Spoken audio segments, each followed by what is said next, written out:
আজকালকার ছেলেমেয়েরা যে বিয়ে করবে তাদেরকে আপনি কি সাজেস্ট করেন? তারা কি লাভ ম্যারেজ করবে নাকি অ্যারেঞ্জ ম্যারেজ করবে? অবশ্যই লাভ ম্যারেজ। এখনকার যুগের ছেলেমেয়েরা নিজেদের ভিতরে জানাশোনা করে, বোঝাপড়া করে, লাভ ম্যারেজ করে বিয়ে করে উচিত। আপনি যেহেতু লাভ ম্যারেজ পছন্দ করেন, আপনার মেয়ের সাথে আমার বিয়ের ব্যবস্থা করুন। 5 বছর ধরে আপনার মেয়ের সাথে আমার সম্পর্ক। আপনার মেয়ে ভয়ে আপনার কাছে আমাদের ভালোবাসার কথা বলতে পারে না।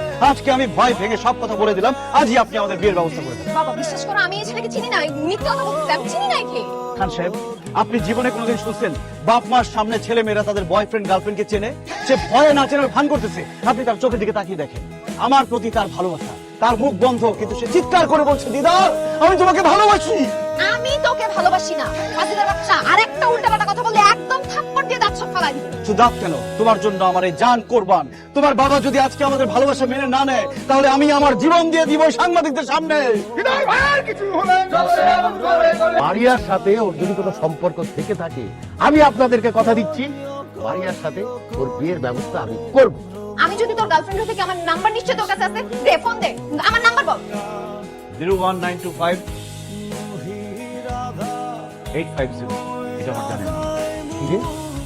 নাম্বার তো ঠিকই বলতেছে, তার মানে কি এই ছেলে তোর বয়ফ্রেন্ড? বাবা বাবা নাম্বার তো যে কোনো জায়গা থেকে কালেক্ট করতে পারে, হয়তো কোনো কিছু ম্যানেজ করতে। ছি ছি ছি ছি মারিয়া, তুমি এত ভীতু। তুমি এত ভীতু জানলে আমি জীবনে তোমার সাথে প্রেম করতাম না। প্রত্যেকদিন ধানমন্ডি লেকে কত প্রেম করেছি আমরা, এসব ভুলে গেলা। বাবা মার সামনে সব অস্বীকার করে ফেললাম। আমি জানতাম যে আমার উপর হামলা হতে পারে, এই জন্যই আমি আগে থেকে ব্যবস্থা নিয়ে রাখছি। কিন্তু জান, তুমি আমার মারতে চাইতেছো কেন? এই খবরদার আমাকে জানবি না। আমি তোর কোন জন্মের গার্লফ্রেন্ড রে? তুই আমার কবেকার বয়ফ্রেন্ড? ইল্লা মারিয়া, আমার তো মনে হয় তোমার স্মৃতি শক্তি সব গেছে গা। একটা কাজ করে লাঠি দিয়ে তোমার মাথায় একটা বাড়ি মারি, তোমার স্মৃতি শক্তি সব ফেরত আসবে। এই এই, আমার স্মৃতি শক্তি ঠিক আছে, তুই সত্যি করে বল।